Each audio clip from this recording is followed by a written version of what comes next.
So Trump, the president of the United States, had his speech at Davos at the World Economic Forum, where he brought up many things, including Greenland. So we'll talk a little bit about that, and he also talked about the tariffs and a lot of things around the economy, since it is the World Economic Forum. So we'll also bring up that. And since we've covered Trump a lot recently, I'll say that for any particular issue that we mentioned, you can go and look up a couple of our older videos. Since if you like to hear more about Greenland, we did an episode yesterday. If you'd like to know more about Trump and Gaza, look up the episodes from 2 days ago. And when it comes to Trump and Iran, look up the episodes from 3 days ago, since Trump has been on this streak where what he said has been the most important, I think, news part of the day. And today we'll cover his speech at the World Economic Forum.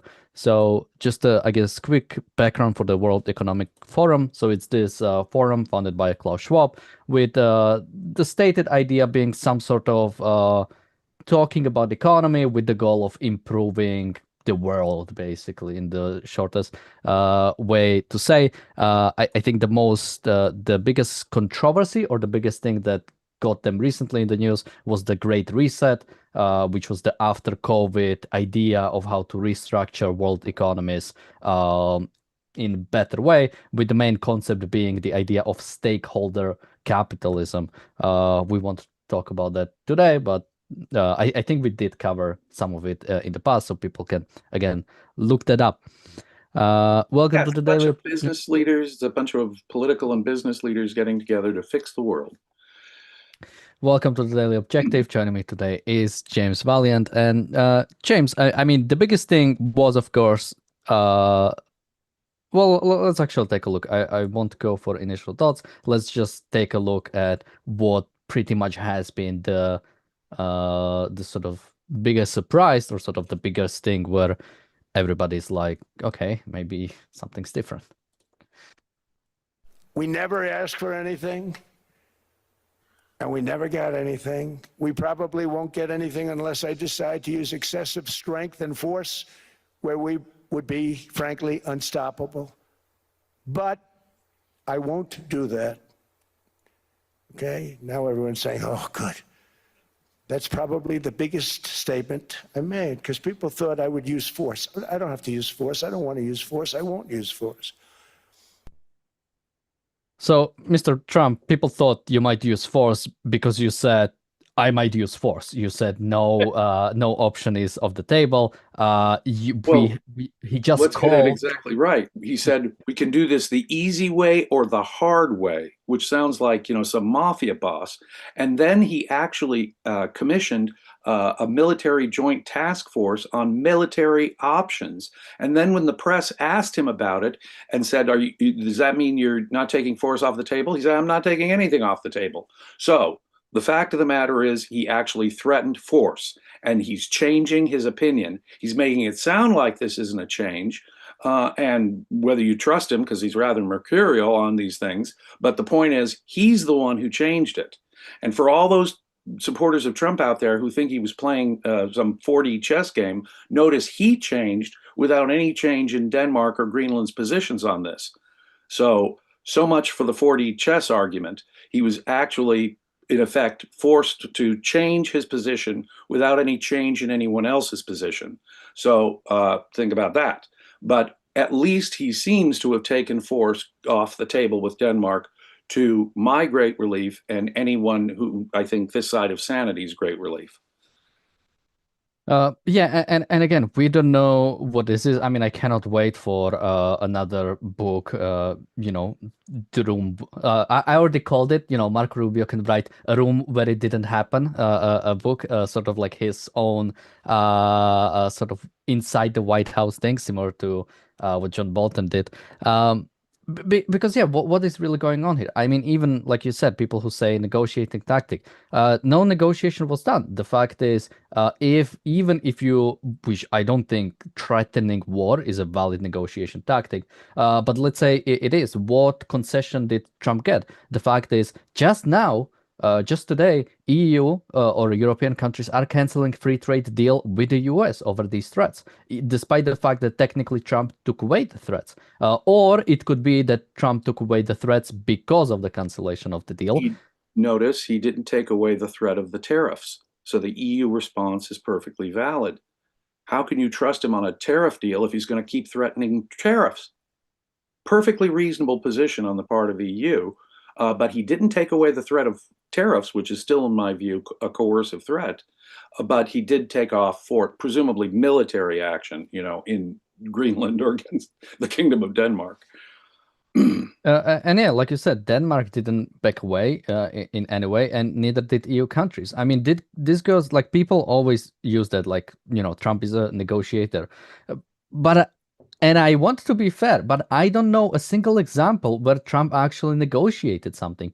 When it comes to the tariffs after the April 2nd, all the big, I'm gonna put on tariffs, and then the tariffs were put on hold. And then there was some sort of a deal. In many ways, US was actually worse off than it was before. I mean, Trump tried to renegotiate NAFTA, for example, and then he basically went to the same kind of deal. When it comes to Iran, right? Trump went away from the Iranian nuclear deal, which was great, and then he started talking about basically doing it again. So again, I want to be. Somebody says, didn't he negotiate NATO to pay 5%? NATO isn't paying 5%. They are not doing. So he didn't get that yet. I don't know of any commitments. Not to mention, I think even the number 5%, and I'm like talking as somebody like living in Slovakia. I don't know what like Slovakia could even spend 5%. Like people don't realize how much 5% of GDP is. Like at some point, like there is nothing to you are just wasting money. You are just spending unnecessary money. So rather than picking an arbitrary number, I think there should be a thorough look over of I think like a thorough look over of what is the purpose of NATO, what does NATO need, and is NATO currently fulfilling that capabilities? Rather than doing the every country needs to spend 5%. I think something that should have been focused much more, and I think when I have Alex on, she talks about it. It's like munition capabilities. The fact is, the biggest thing NATO can do right now is send weapons to Ukraine, is send munition to Ukraine. NATO should expand, and the countries that can, which Slovakia is actually one of them. We have one of the bigger sort of munition capabilities. Producing more ammunition should be the main thing. But here is the thing: like, I just don't think Trump knows this. Like, I just don't think he has an overview of what is the purpose of NATO.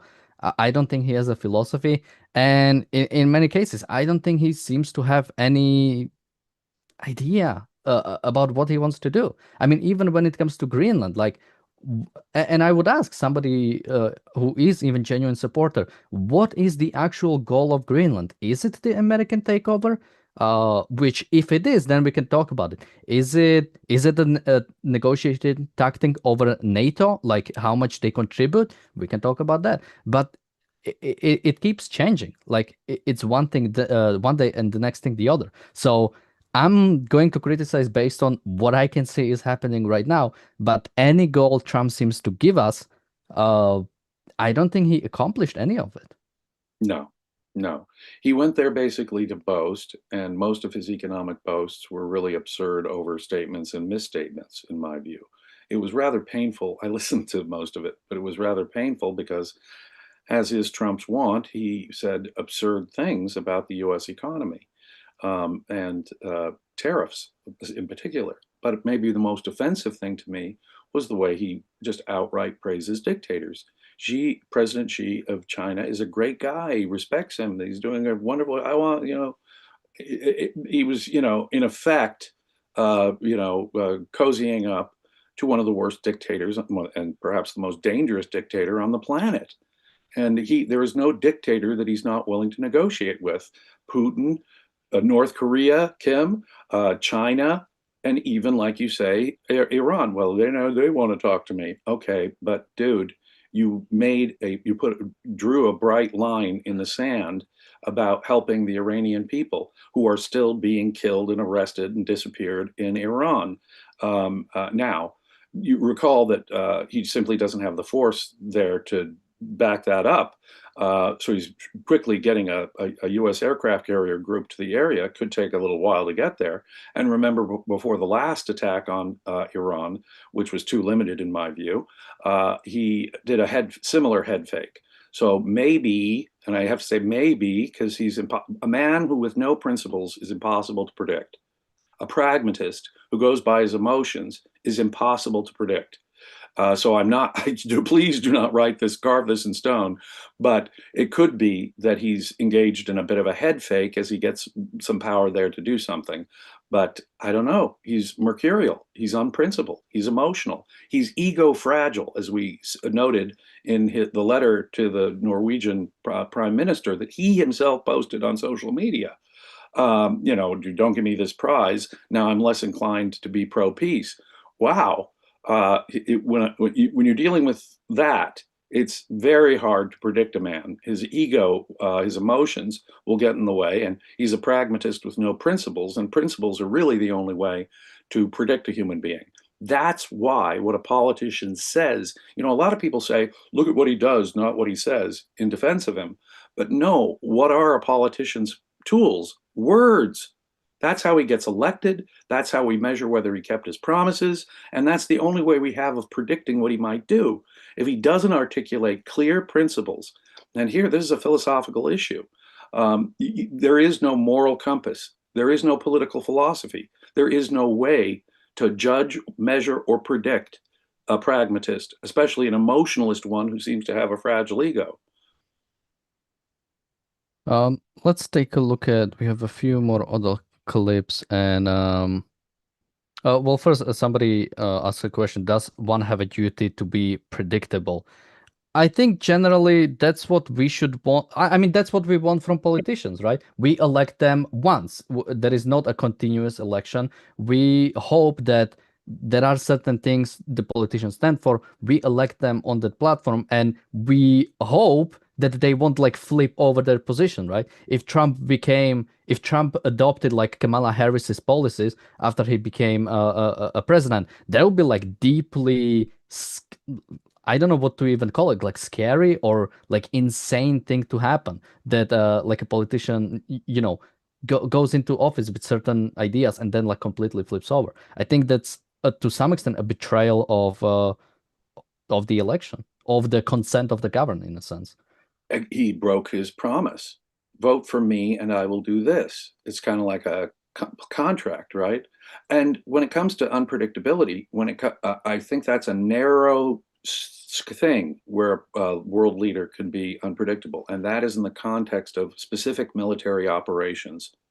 Absolutely. The head fake I was just talking about, that is an appropriate thing when you're engaged in military actions. We ought to surprise our military enemies when we're going to attack them. Yeah, like the Iran example, right? Or even Venezuela, we could say. But even in that general area, we should know what his overarching principles are. And in every other area, they should be predictable. As you point out, they're actually kind of making a commitment, a promise. You vote for me, and in exchange, I will follow these principles and aim for with these goals, with these policies. And so, yes, I would say that in a constitutional republic, our politicians should be predictable 99% of the time, and that 1% is a very narrow slice. When actually engaged in military operations, lie to me, surprise me, please don't tell me what you're going to do, because that would only tip off the enemy. But I would think that's a pretty narrow, maybe it's not 99%, but at least it's a very narrow band of unpredictability I'm going to tolerate from a leader in a constitutional republic.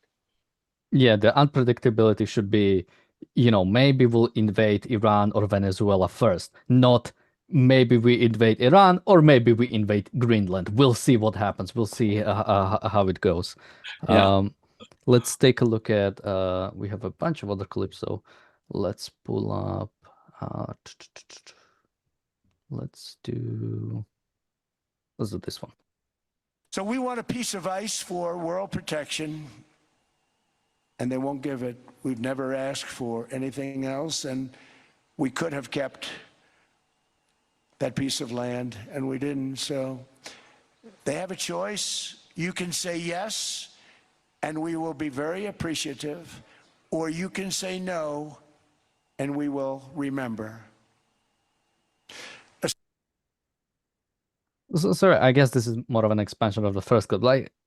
Yeah. Like what is this? See, the tariffs aren't off the table. He's still going to use other, what I regard as coercive means, even if it's not military means. He's still saying we will remember. And when you ask for implicitly, if you want something from us, you're less likely to get it. But of course, Europe has done things for America many times in the past. I mean, when we were attacked after 9/11, that's when NATO was invoked. And NATO, as you pointed out yesterday in our show, NATO, European nations stepped up to the plate, and all of them did something to help. For gosh sakes, Europe has helped us, and we've helped Europe. But it should always be a, well, I did something for you, so you owe me. It should never be a, I did something for you, so you owe me. It should actually always be, we're helping each other because it's a mutual win-win in both of our interests and to both of our advantages. I really can't understand this logic. This is the logic of altruism, ladies and gentlemen, where every time you do something, it's regarded as some kind of gift, unearned gift. Where we weren't acting in our selfish interest, you see, and therefore, since we've been sacrificed for you, you ought to sacrifice for us. No, no, that's not the way trades work. Trades work should only happen when it is perceived as to the mutual advantage of both parties.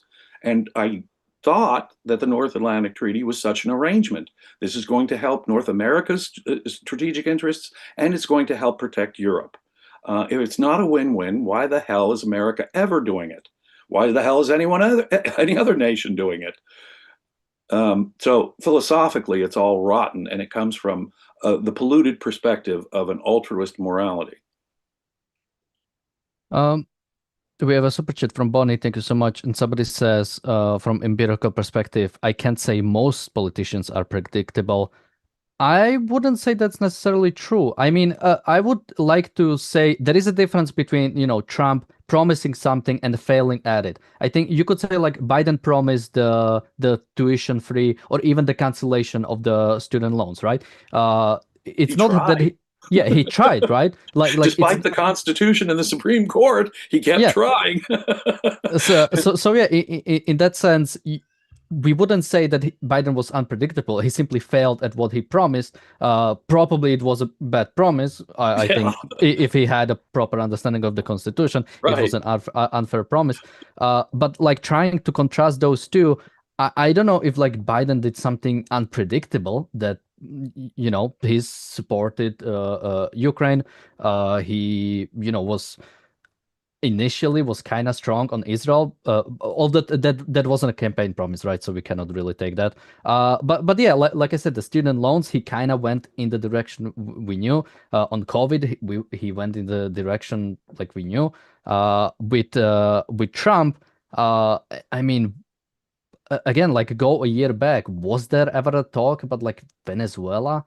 I mean, I'm trying to remember if Greenland specifically was being brought up, because even that I feel like, because no, the thing did start. I think that might have been actually a thing. So I mean, I necessarily wouldn't even say the Greenland thing is like a but we should have this philosophy. That's why the political philosophy that the politician says he or she adheres to is so important, because at least if you know his general philosophical principles, say towards dictatorships in general, or say towards the economy in general, then I have a way of being able to predict him, even in a new application that should suddenly come up in the middle of his administration, right?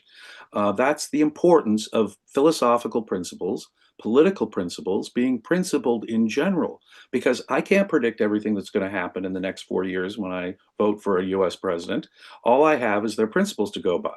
Now, politicians are congenital cowards, and they will say as little as they need to say because they don't want to irritate any constituency out there. They want to have as many votes as possible. So they will say And voters don't concretely as demand it, little as right? possible, which is an unprincipled, cowardly stance in itself to take.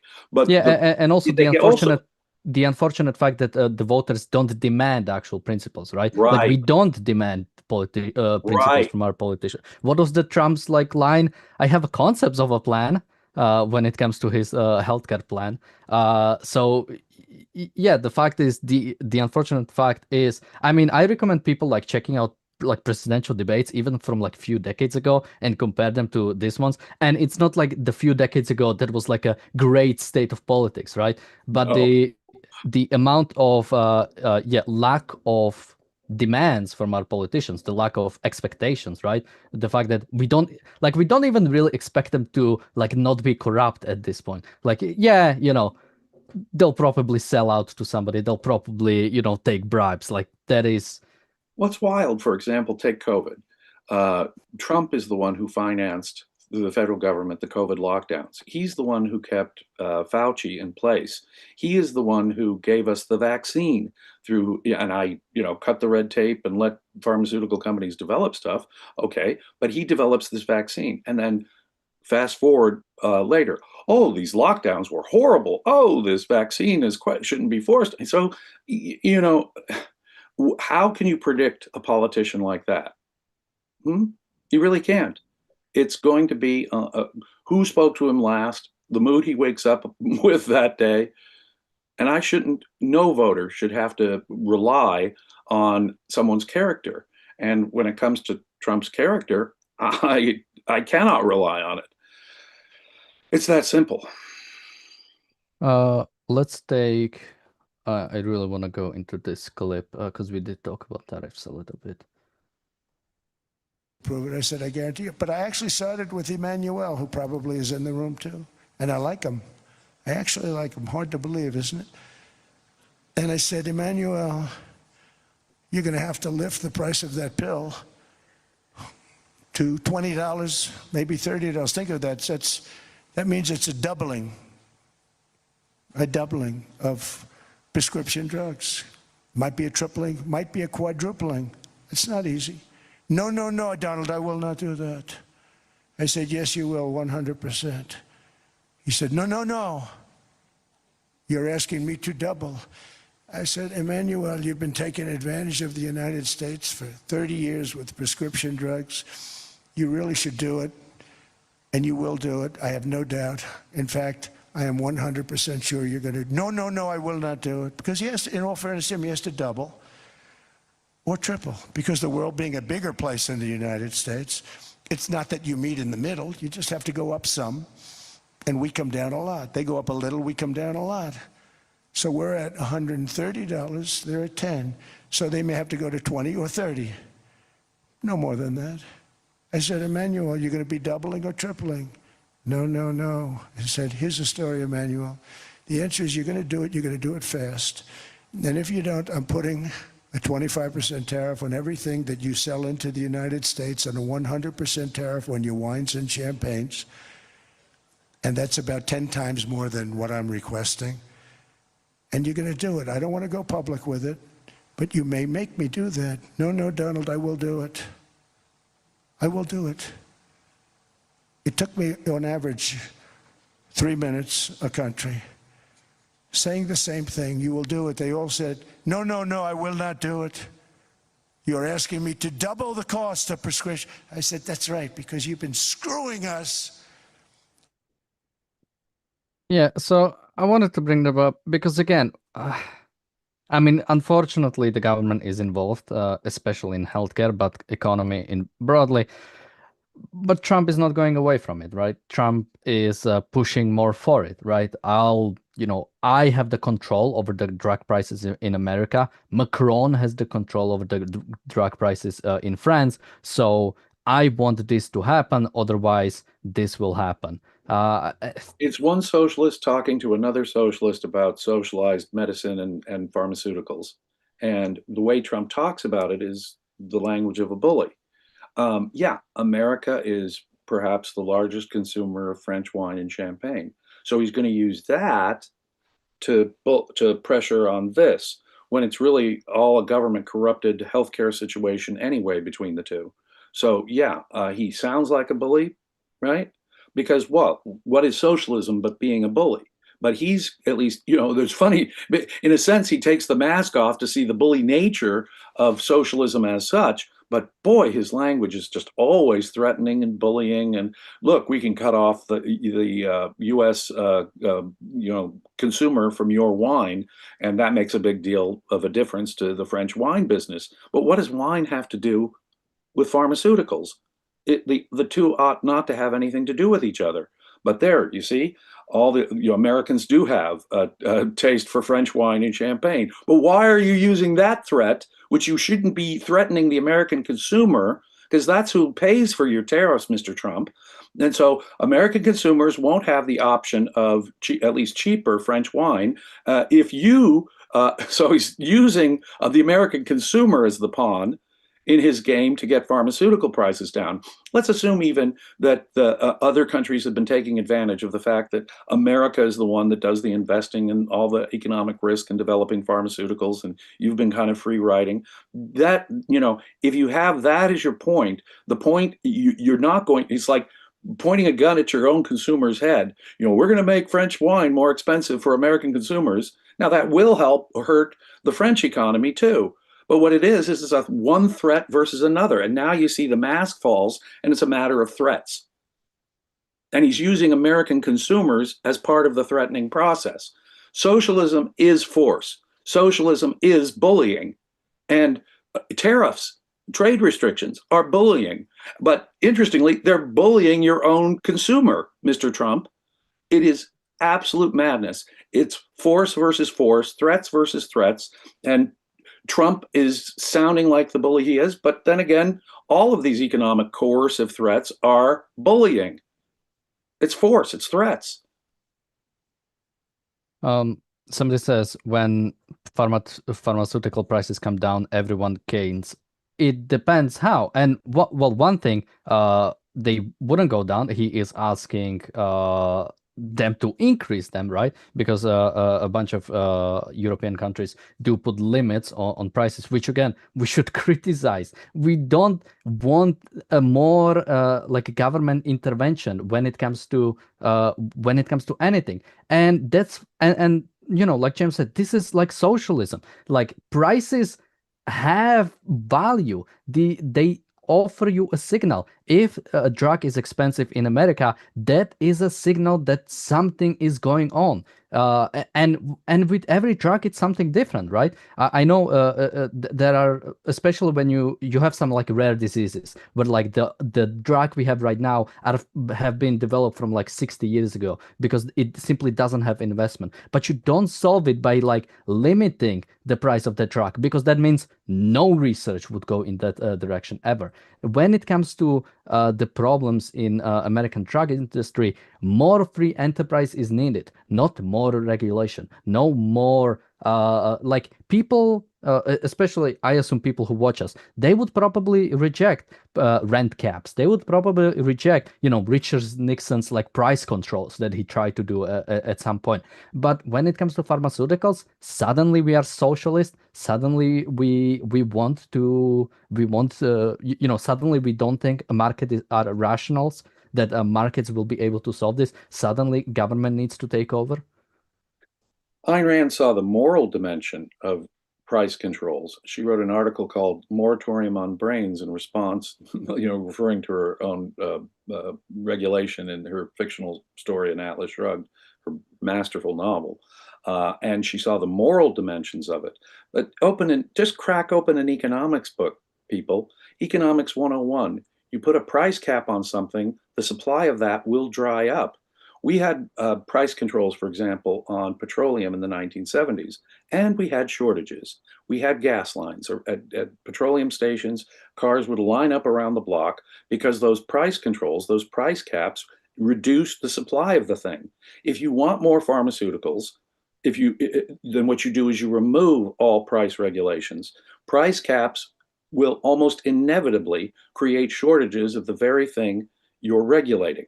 whether and that's maybe I housing. can just explain for people why price controls create shortages. Basically, when something becomes sort of like more expensive than people would assume, something is happening there. It might be sort of like the connections we are not able, or basically the only way to make profit out of that thing is to keep that price high. If you limit the price, if you put a limit on that price, the supply has to run out, because suddenly the people that had to double the price to make the profit, if that price is cut in half, they are not making profit. So nobody has any incentive to produce more of that. Like profits and prices are very important. Trying to put the government in terms of like controlling prices will inevitably lead to distortion. One distortion, of course, is no supply. Like you no longer have a supply, when it comes to there are different things, but when it comes to price controls, that's why supply dries up, because suddenly what needed to be this needed to have this price to be profitable, suddenly you change the price without any other thing changing, right? Because it's not that the market like slowly pushed down the price because of competition. No, suddenly it was cut, and nobody could basically nobody could be flexible about it anymore. In a free market, the tendency is for prices to go down on items. Nominal wages don't need to increase for people to get richer because prices go down. The prices of computers have come down since their origin, or smartphones, you name it, gone down. Television sets, could only be afforded by the rich people. The free market, and I mean, has to be a free market price system, because if you don't have a free market price system, neither the producer nor the consumer are getting the information they need. If there's some shortage, let's say the weather creates some shortage in orange juice or coffee or something, you want the price to go up. Why? Because that makes it more profitable for the producers, and they get the signal, make more coffee, make more orange juice. There's a shortage here. And so they rush in, they have the money to invest because the profit is now greater. Where does the money come from for that investment if the profits don't go up? But they've also been signaled, make more. That's the place where you're going to make profit. It also signals the consumer. So it's a very powerful thing. Those who value and need the product most can outbid lesser needs for it. So that if the price doesn't go up, anyone, even someone who wants, I why not buy that extra, gallon of orange juice, because after all, the price is still there. Whereas people who really value and need oranges, more, can't outbid those who value it less or need it less. And so it sends a signal to the consumers, okay, maybe you want to restrict your marginal use of that product, and it sends a signal to the producer, make more of it. And that tends to bring the price down and the availability up. So what you can't have regulation of prices and have an economy that works. The great Ludwig von Mises once called socialism planned chaos, because what you're doing is you're ending the ability to rationally react to things that happen in the economy. A free market price system is absolutely essential to an efficient price economy as such, telling producers what to make more of and telling consumers what they may want to cut back their marginal use of. So somebody had interesting question in the chat, and I'd like to answer it. Doesn't patents create monopolies in pharmaceuticals? And actually, no. James, what was the polio? I think it was the polio vaccine. The fact is, the person who develops a drug for, let's say, polio, and I'm using the example of polio because there were actually two groups that were developing vaccine at the same time, and both of them managed to develop it, right?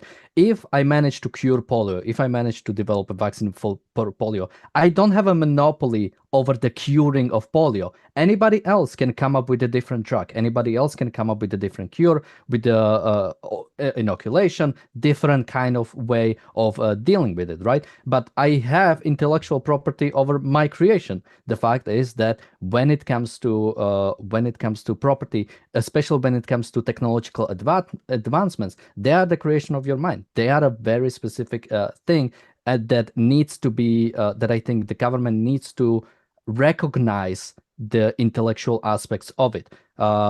Which Why should anyone? yeah. Why should anyone develop a polio cure if they can't profit from it? It is that profit incentive that actually encourages people to make the financial risk of investing in it. And believe me, to develop a technology or a vaccine or a cure for a disease, you need money. And if you want that to happen, you want the people who produce that to profit from it. And I think most importantly, recognize their, like, even if they don't want to profit for it, which I think kind of happened with polio, that he sort of like gave it up, Right. Which of course is like his choice, right? You're right. If somebody doesn't want to profit from a vaccine, they can simply allow it to become a generic, or allow, like, that's their right of ownership over that thing. Because Many again, when inventors have given away their patents for humanitarian reasons, but it's their property. And remember, patents are also simply for specific and limited times. It's not like they own that forever and ever and ever either. But if you don't have patents, if you don't protect intellectual property, then you've taken away the incentive in nearly all cases, in most cases, apart from those people who just simply make an invention and then give it away. That's awfully nice of them, but it's... Well, not always. Oftentimes it actually distorts because of the way. And I think Well, it kind of... yeah, well, it can distort, but at least it's their property, Yeah. and you have some kind of incentive because they have some profit, motivation. So let me suggest that that's exactly wrong.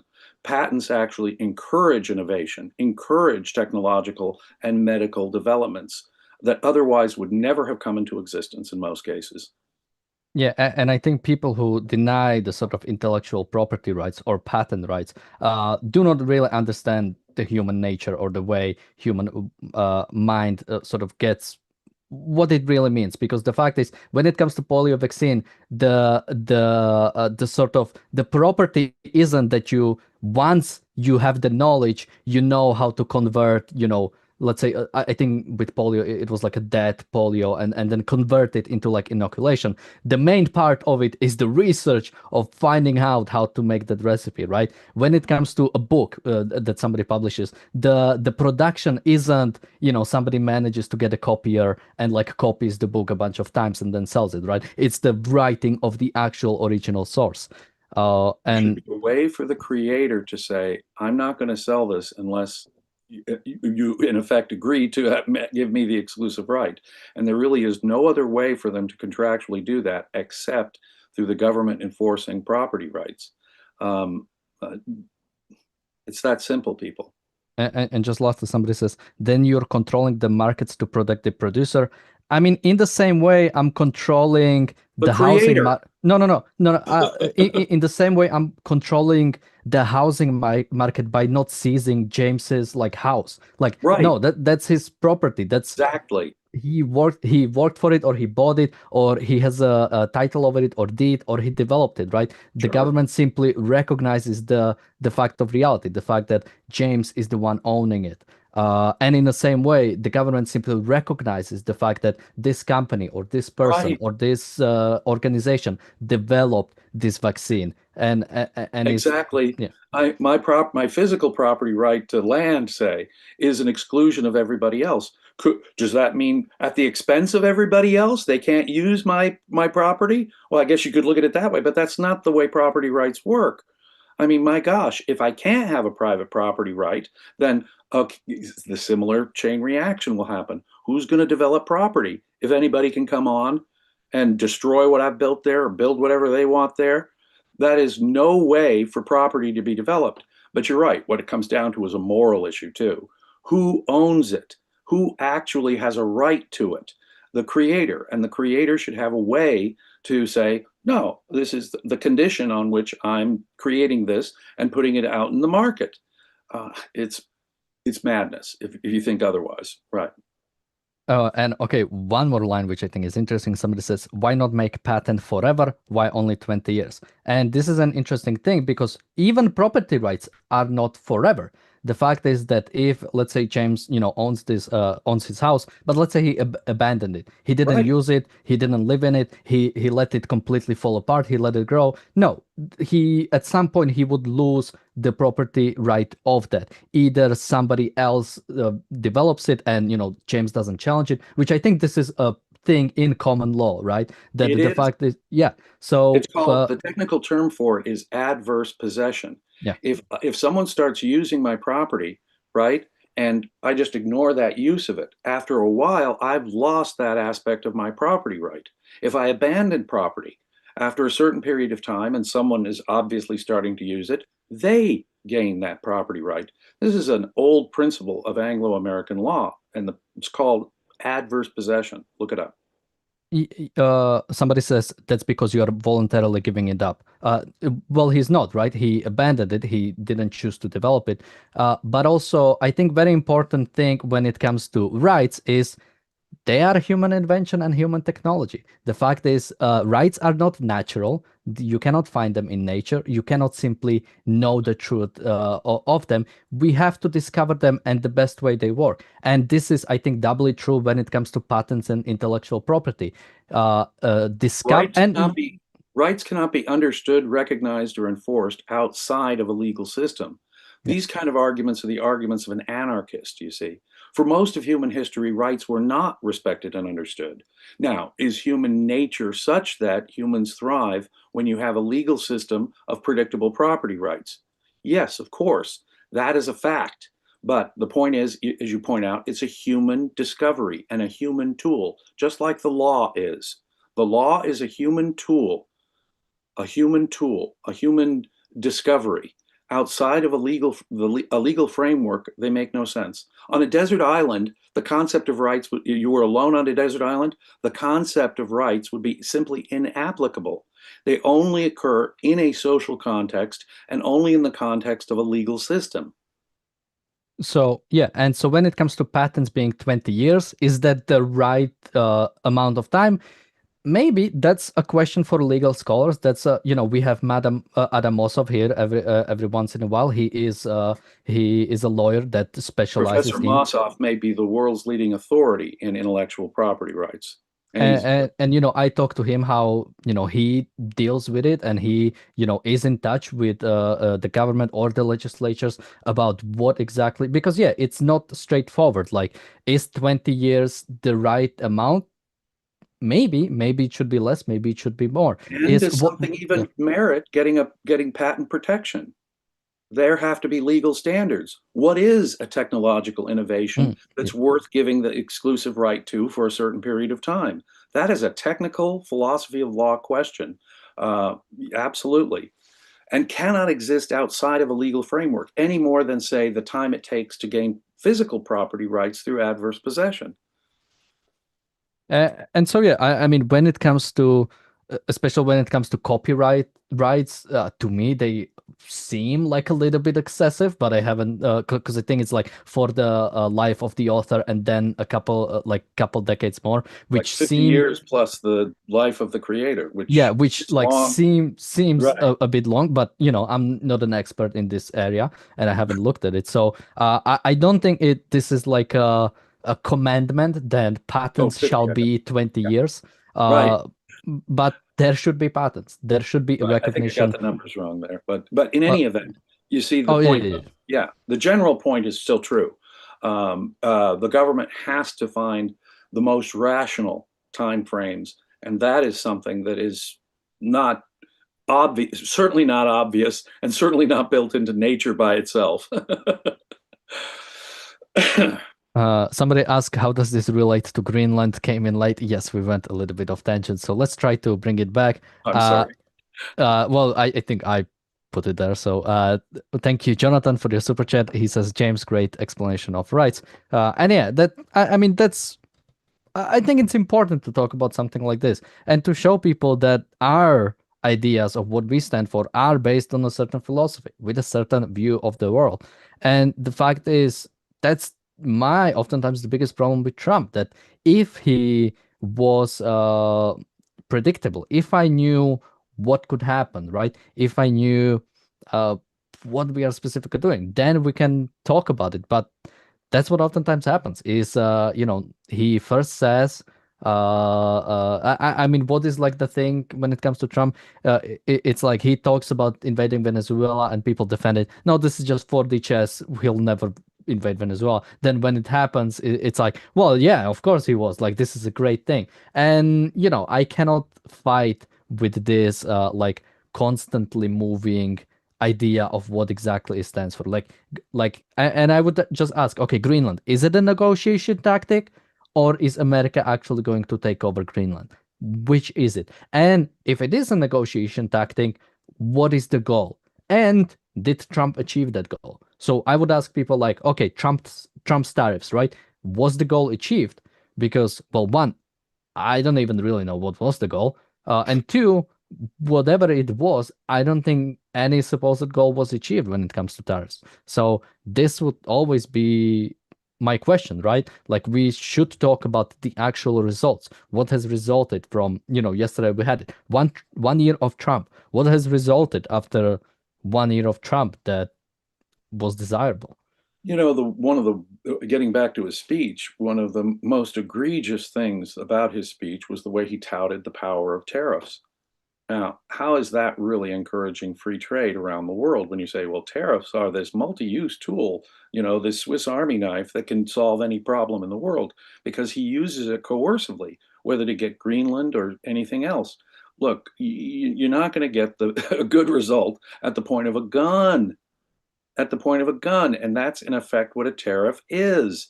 Every time government uses force or a tax or a regulation, or still worse, a criminal law about economic matters, what you're doing is you're coercing a result. And that cannot be good for you. For you. It is self-destructive, Mr. Trump. They have the statistics that are coming out. He keeps saying foreigners pay tariffs. No, it's your own population, Mr. Trump, that pays the tariffs. The companies that import things and the consumers who buy foreign things, like French wine.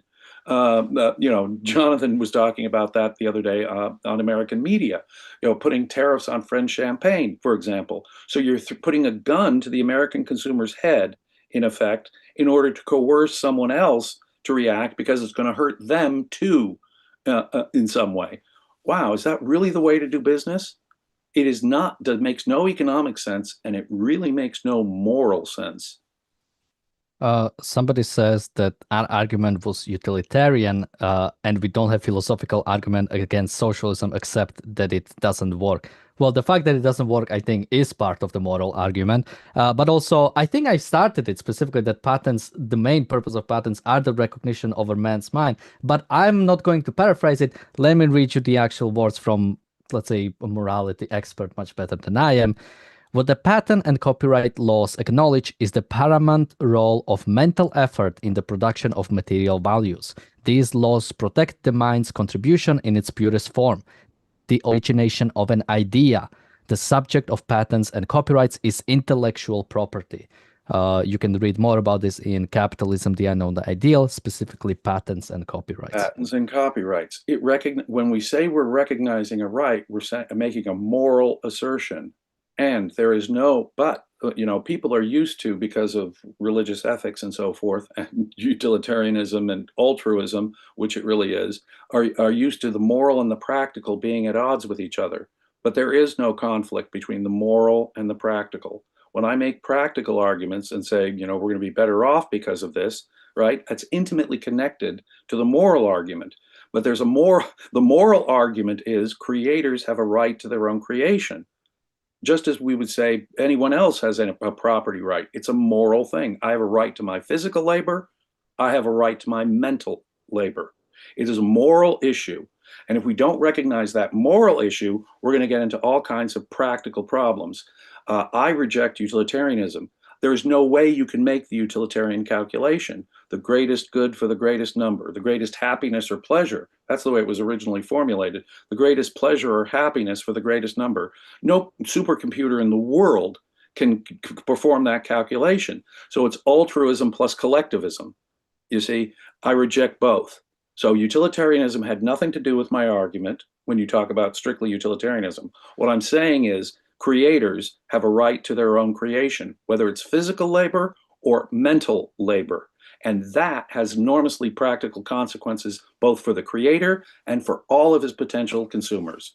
In terms of my right to access his creation, you can't interfere with the voluntary interaction between the producer and the people who want to buy his product.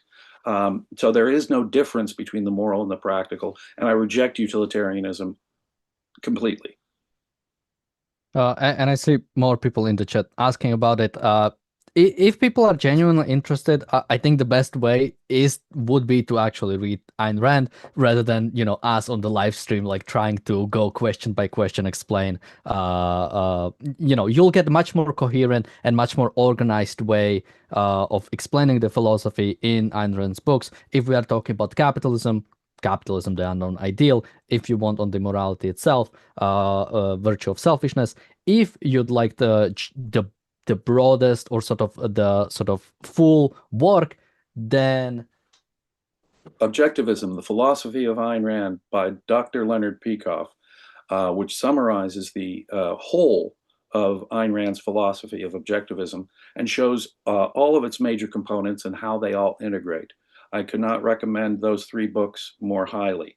The Virtue of Selfishness, if you want to know the basis of an objective ethics, Capitalism, the Unknown Ideal, how it applies in political ways, and how capitalism is the only system that defends rights. Ayn Rand's defense of capitalism was a moral one. And if you want a good summary, the best by far summary of Miss Rand's ideas, Leonard Peikoff, Objectivism and the Philosophy of Ayn Rand. And when it comes to OPAR, we are actually running a study group on it with James Valiant every Sunday. We've just recently started. We are still on chapter 1. So I recommend people either becoming a member on the website, and you'll be able to join our Zoom calls every Sunday, or becoming a YouTube member, and you'll be able to watch the live stream, as well as have access to all the past recordings. So yeah, I think both OPAR itself and our group will definitely help you understand the philosophy from ground up, starting with reality, starting with metaphysics. So I'd recommend checking that out. Well, we've covered a lot today, and I just want to finish with these 2 clips because they did happen. This is basically me playing this are basically ad hominem on Trump, but the fact is he did say it, and I think it was a bit funny. And then after the war, which we won it big. Without us, right now you'd all be speaking German and a little Japanese, perhaps. So he was saying that in Switzerland, where of course people speak German for the most part. So I just found this pretty funny. But yeah, this is not necessarily an argument. Well, in Davos, they speak Romansh, right? That's maybe he Switzerland knew is that. a multilingual place. But in any case, yeah. But he's also chest thumping because, we did play a decisive role in World War II, but many, many, many other people and countries did as well. I mean, to discount the bravery of the British or the French and the French resistance, my God, or the help of so many other nations. What he's doing is he's dismissing the idea that other countries risked their lives and put their treasure and suffered bombings and endured. See, we in America did not have to endure Nazi attacks with missiles like England did. We didn't have to endure Nazi occupation like France did. We didn't have to endure some of the stuff that look at the Japanese invaded China, Southeast Asia, the Philippines. Those people suffered, and those people, many of the natives there also fought and died for that war. So, Mr. Trump, could you take it down a notch there? A lot of what he does is chest thumping, which is in an international forum. And look, I'm an American, and I find that chest thumping offensive. Sheesh. Yeah. So there's a few things more he said. He also, at some point, he mistook.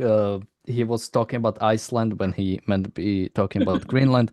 And he also talked about how sort of like the purpose of World War II was defending Greenland or something Well, let's actually play that line because just so I don't mince his words. But which one was it? It was this one. This respect. But every NATO ally has an obligation to be able to defend their own territory. And the fact is, no nation or group of nations is in any position to be able to secure Greenland other than the United States. We're a great power, much greater than people even understand. I think they found that out 2 weeks ago in Venezuela. We saw this in World War II when Denmark fell to Germany after just 6 hours of fighting and was totally unable to defend either itself or Greenland. So the United States was then compelled, we did it, we felt an obligation to do it, to send our own forces to hold the Greenland territory, and hold it we did at great cost and expense. They didn't have a chance of getting on it, and they tried. Denmark knows that. We literally set up bases on Greenland for Denmark. We fought for Denmark. We weren't fighting for anyone else. We were fighting to save it for Denmark. Big, beautiful piece of ice. It's hard to call it land. It's a big piece of ice. But we saved Greenland. We did not do it for only them. We ourselves had a direct security interest. If Britain and Europe fell altogether, where do you think Hitler was going to go next? If the Japanese had succeeded in taking over control, in effect, of the entire Pacific region, they would have taken over Hawaii, and for all I know, California would be speaking Japanese now. We didn't engage in World War II out of altruism. It wasn't simply, we did help defend the Europeans, but we didn't do it simply to help them. We did it for our own national security reasons, Mr. Trump. Otherwise, we ought not to have done it at all, frankly. But because the good people of Europe share interests and values with us, we came to their defense, which was also coming to our defense. You see, there's no necessary conflict of interest. It should be a win-win every time we engage with another nation. It's not that their interests weren't involved and our interests weren't involved. Both of our interests were involved. It really is a philosophical moral issue. And in talking the way he does, you see, it's the pollution of altruism. We helped you, now you owe us. Wow, that is just moral corruption. Yeah, by that logic, we should control Denmark itself. By that logic, we should control northern France, because after all, it was Patton and the Third Army that liberated northern France from Nazi occupation. Does that give us a claim to France? I mean, the logic here is absolutely absurd and offensive. I'm sorry. Yeah, and somebody says we are making argument for why we need Greenland. We have Greenland. We have Greenland. America has bases on Greenland. We are not talking as if like Greenland is currently under Nazi occupation and we are like discussing like if we should take over or not. Greenland is in NATO. Greenland has NATO exercises. Greenland is understood as part of NATO defense strategy and has American bases on it. Like, it's madness. It's madness. Absolute madness. We also have bases in Poland because we see it as in our interest to defend the free countries of Europe against Russian aggression, which we're seeing now happen in Ukraine. Okay? It is simply the wrong moral, political, philosophical approach to any issue. You know, I told the story yesterday of, you know, my wife, when she was a child, her older brother gave her a quarter and then many days later said, now you owe me. That's not how it works, okay? That's not how it works. Morally speaking. Yeah, so I guess with that we had Trump at the World Economic Forum. Again, we could say flipping on some things, or, you know, for the chess of threatening force against Greenland and then not threatening because I don't know why he changed his idea. Maybe he just wanted a headline. He wants to be in the news every day. I mean, we should... he's, he's getting old. He wants people to be talking about him. Like I said about when it comes to Mamdani, maybe the reason why Trump was so happy with Mamdani is, he's like an old person who watches TV a lot, and it's like, oh, that's the guy from TV. I'm being a little bit Yeah, I mean, both sides in the political spectrum of the United States and unfortunately every Western country I can think of are wrong. You're safe to criticize the dude in power because unfortunately both the socialist leaning left and now the nationalist tribalist leaning right in all of our countries are both profoundly philosophically wrong. So if you want to know the correct answer, you really have to get your philosophical ideas in order, your principles in order, and demand of our politicians that they act in accordance with those principles. And somebody said, since the Soviets liberated Eastern Europe and much of Middle and Southern Europe, it should be passed to Russia. Well, when Soviet Union liberated Eastern Europe, it did take over. It didn't liberate it. It simply took over. The Yes, People's ask the Republics. Hungarians and the Czechs who tried to push them out and were brutally crushed by the Soviet Empire. We gave a third of the world, half of Europe to Russia.